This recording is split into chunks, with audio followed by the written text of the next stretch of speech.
सभी को नमस्कार। विज्ञान सूचना चैनल में आपका स्वागत है। दोस्तों, आज हम चर्चा करेंगे कि कैसे MQ-25 स्टिंगरे ड्रोन 2024 तक नौसेना के लड़ाकू जेट को फिर से ईंधन देंगे। इससे पहले कि हम इस वीडियो को लाइक और शेयर करें, सब्सक्राइब बटन को स्मैश करें और नोटिफिकेशन बेल पर क्लिक करें।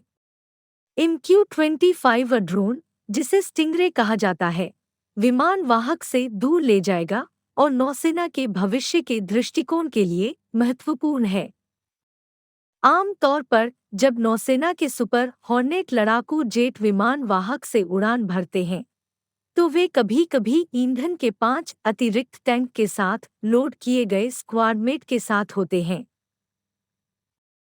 मिशन में कुछ 100 मील की दूरी पर ये फाइटर जेट टैंकर अपने हमवतन के टैंकों को बंद कर देंगे, वापस जाने से पहले अपनी सीमा को बढ़ाएंगे। यह जटिल, कठिन काम है और यह उनके एयरफ्रेम को तनाव देता है। लेकिन 2024 तक नौसेना की योजना है कि वह काम एक परिष्कृत, स्वायत्त ड्रोन के बजाय MQ-25 स्टिंगरे के द्वारा किया जाए, जो वाहक से एक टैंकर के रूप में काम करेगा और लड़ाकू विमानों को लड़ने देगा। रनवे पर MQ-25 स्टिंगरे आधे विमान की तरह दिखता है। इसका चिकना, धूसर शरीर, संकीर्ण पंखों और संघनित धड़ के साथ यह एक ऐसा रूप देता है जो एक काल्पनिक स्टार फाइटर और कॉकपिट के साथ एक वास्तविक दुनिया के स्टंट जेट के बीच होता है। बोइंग द्वारा निर्मित स्टिंगरे एक पूर्ण निर्जन एयरफ्रेम है जो स्वायत्त रूप से अन्य सेनानियों को मध्य हवा में ईंधन भरने के लिए बनाया गया है। भविष्य के लिए अमेरिकी नौसेना के युद्ध रोबोटों के दृष्टिकोण के लिए यह महत्वपूर्ण है और यह जल्द ही कैलिफोर्निया के चैनल द्वीपों के पास नियमित रूप से उड़ान मिशन होगा। 16 मार्च को नौसेना ने अपने अनमैन्ड अभियान फ्रेमवर्क को जारी किया, जो वर्तमान में नौसेना रोबोटिक्स की वर्तमान स्थिति को रेखांकित करता है और यह भविष्य के लिए उन क्षमताओं को विकसित करने का इरादा रखता है। उसी सप्ताह नौसेना ने कैलिफोर्निया में नेवल बेस वेंचुरा काउंटी में स्टिंगरे को आधार बनाने के लिए अपने पर्यावरणीय प्रभाव आकलन को जारी किया। नौसेना का भविष्य रोबोटों से भरा है और स्टिंगरे उस दृश्य को महसूस करने के लिए महत्वपूर्ण होगा। नेवी ने 2024 में स्टिंगरे को सामान्य ऑपरेशन के हिस्से के रूप में सेवा में प्रवेश करने की उम्मीद की, हालांकि यह सेवा पहले के मील के पत्थर पर कम आगे बढ़ रही है। जब वह ऐसा करता है, तो यह 18 साल की लंबी यात्रा की परिणति होगी, फिर भी एक महत्वाकांक्षी उपलब्धि जो कि 2000 के दशक के मध्य में सुपर सक्षम उड़ान रोबोटों के लिए डाले गए भव्य दर्शन से कम हो गई। स्टिंगरे की कहानी न केवल MQ-25 की कहानी है, बल्कि युद्ध से जुड़े ड्रोन के लिए व्यापक दृष्टिकोण की है, जो इससे पहले हुआ था, और रोबोट सेनानियों के भविष्य के लिए जो संभवतः इसकी सफलता पर निर्माण करेगा। स्टिंगरे इस धक्का का प्रतीक है कि निर्जन वाहन क्या कर सकते हैं और युद्ध के मैदान में उनकी भूमिका का लिफाफा विकसित करने के लिए। ऐसे ड्रोन हैं जो माल ढोने के लिए और को फिर से शुरू करने के लिए प्रस्तावित किए गए थे, जो कि नया नहीं है, लेकिन हमें air to air tanker mission में ले जाना ड्रोनों के इतिहास में बहुत उपन्यास है। वर्तमान में स्टिंगरे को यह साबित करना होगा कि यह 3 कठिन कार्यों को अच्छी तरह से कर सकता है और उन्हें बार-बार कर सकता है। प्रत्येक विमान वाहक एक छोटा रनवे होता है और उस छोटे रनवे से लॉन्च करना अक्सर एक गुलेल द्वारा सहायता प्राप्त होता है, जो विमान को अतिरिक्त गति के साथ आकाश में फेंक देता है। एक वाहक पर लैंडिंग कठिन है क्योंकि रनवे सिर्फ छोटा नहीं है, यह पानी पर भी बढ़ रहा है। मानव पायलट इसके लिए सिमुलेटर में प्रशिक्षण लेते हैं और फिर बार-बार चलते हैं। दिन की लैंडिंग में महारत हासिल करते हैं और फिर आज रात दृष्टिकोण पर चलते हैं। स्टिंगरे को यह सब स्वायत्तता से करना होगा, जिसमें एल्गोरिदम और सेंसर मानव अनुभव और ज्ञान का समर्थन करेंगे। हवा में स्टिंगरे का प्राथमिक मिशन उपरोक्त हवाई ईंधन भरना होगा। इसमें 500 मील की दूरी पर उड़ान भरना शामिल है। प्राप्त विमान पर एक विशेष ईंधन भरने वाली नली में एक ओविपोसिटर ट्यूब को झूलना, स्थिर उड़ान को बनाए रखना जब तक कि लड़ाकू टैंक ऊपर नहीं जाता है, और तब तक इस प्रक्रिया को दोहराता है जब तक कि टैंकर ने 15,000 पाउंड ईंधन समाप्त नहीं कर दिया। इस उद्देश्य के लिए किया जाता है। जब मानव पायलट दोनों हवाई वाहनों में होते हैं, जैसा कि वे अब हैं, तो वे कर सकते हैं। अगर बाकी सभी विफल हो जाते हैं, तो कम से कम एक दूसरे को संचार करने और सुनिश्चित करने के लिए रेडियो सब कुछ ऊपर उठाता है। स्वायत्तता से उड़ते हुए स्टिंगरे को अपनी प्रोग्रामिंग पर निर्भर रहना होगा और इस उबाऊपन को संभालने के लिए इन फ्लाइट में मनुष्यों को जवाब देने के सीमित साधनों पर। वाइस एडमिरल माइक शोमेकर ने सितंबर 2017 में यूएस नेवल इंस्टीट्यूट पत्रिका प्रोसीडिंग्स को बताया कि MQ-25 हमें 300 या 400 मील की दूरी पर एयर विंग का विस्तार करने की क्षमता देगा। एक सुपर हॉर्नेट ईंधन भरने के लिए लौटने से पहले लगभग 450 मील की उड़ान भर सकता है, जबकि अन्य हॉर्नेट्स को फिर से भरने के लिए हॉर्नेट्स का उपयोग करने की वर्तमान रणनीति प्रभावी है। प्रत्येक ईंधन भरने वाले मानव पायलटों की मांग करते हैं और उपयोगी सेनानियों को लंबी दूरी के हमलों में भाग लेने से रोकते हैं। यह सुपर हॉर्नेट्स पर पहनने और आंसू को भी बढ़ाता है, जो वाहक के रूप में उड़ते हैं, बेड़े के समग्र जीवन प्रत्याशा को छोटा करते हैं। उस मिशन को एक ड्रोन को सौंपना मौजूदा सुपर हॉर्नेट्स और मानव पायलटों को दूरगामी मिशनों के लिए मुक्त करता है। स्ट्रिंगर क्या करता है? यह युद्ध का मूल रूप से अनलेहिक समर्थन कार्य है। बेड़े में उनके पास होने से सेनानियों को बेहतर होता है, और इसका मतलब है कि वाहक लड़ाकू विमानों को खतरे से दूर रहने में सक्षम होने के लिए उड़ान भरते हैं, या लड़ाकू विमानों को कठिन से हिट दुश्मनों के लिए आगे भेजने में सक्षम हैं।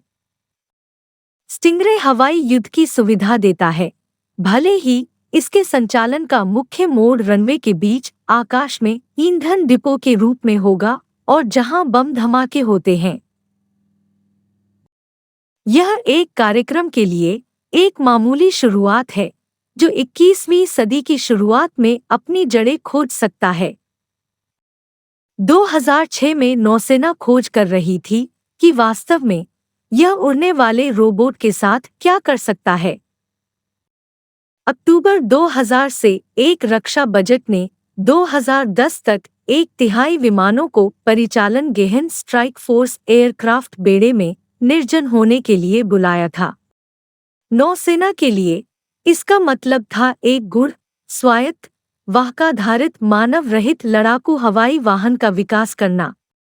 नौसेना अक्टूबर 2006 में कांग्रेसन रिसर्च सर्विस की एक रिपोर्ट ने इस दृष्टि को रेखांकित किया। UCAVN का पहला मिशन निगरानी होगा और इसका दूसरा हिस्सा दुश्मन के हवाई हमलों और हड़ताल के संचालन का दमन होगा। नौसेना के लिए एक लड़ाकू ड्रोन पर विकास 2003 में दर्पा के साथ शुरू हुआ। अनुसंधान के साथ 2005 में एक संयुक्त वायुसेना और नौसेना कार्यालय को सौंप दिया। इससे पहले कि कार्यक्रम 2006 में पूरी तरह से नौसेना बन गया। इस कार्यक्रम ने एक 47B में भुगतान किया, एक पच्चर के आकार का स्वायत्त ड्रोन जिसने पहली बार 2011 में उड़ान भरी थी। प्रायोगिक प्रौद्योगिकी प्रदर्शक के रूप में निर्मित X-47B विमान वाहक से उतरने और उतरने में सक्षम था, हालांकि यह हमेशा लैंडिंग को छड़ी नहीं करता था।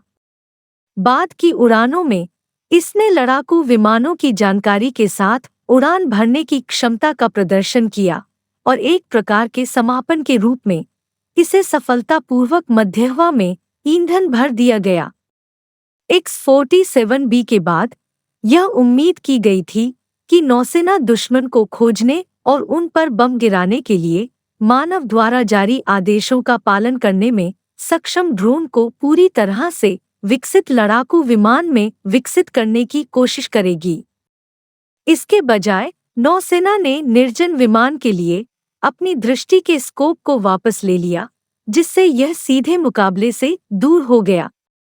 एक मामूली बजटीय बाधा से प्रेरित होकर नौसेना ने अपने ड्रोन को एक लड़ाकू भूमिका से बाहर निकालने और इसके बजाय खुफिया निगरानी और टोही में स्थानांतरित करने के लिए देखा। यह कार्य वायु सेना के ड्रोन कार्यक्रम को बढ़ाता था, जिसमें शिकारियों को हथियार जोड़ने से पहले निहत्थे स्काउट्स के रूप में शुरू किया गया था और शुरुआत से सशस्त्र स्काउट्स के रीपर लाइन के लिए अग्रणी था। शुरुआत से विचार यह था कि स्टिंगरे भविष्य में शायद उन मिशनों पर ले जा सकते हैं जो X-47B के लिए कल्पना की गई थी, लेकिन पिछले सप्ताह तक नौसेना द्वारा उस मिशन के विस्तार से परे सेट पर बहुत अधिक शब्द नहीं थे। टैंकर की भूमिका 2014 में नौसेना रे माबस के सचिव के रूप में उल्लिखित कि अंतर्राज्य एक स्वायत्त विमान है जो एक प्रतियोगिता के माहौल में सटीक हड़ताल करने में सक्षम है और यह अपने मिशन को बढ़ने और विस्तारित करने की उम्मीद करता है ताकि यह विस्तारित रेंज खुफिया में सक्षम हो। निगरानी और टोही, इलेक्ट्रॉनिक वारफा, पुनः टैंकी और समुद्री डोमेन जागरूकता।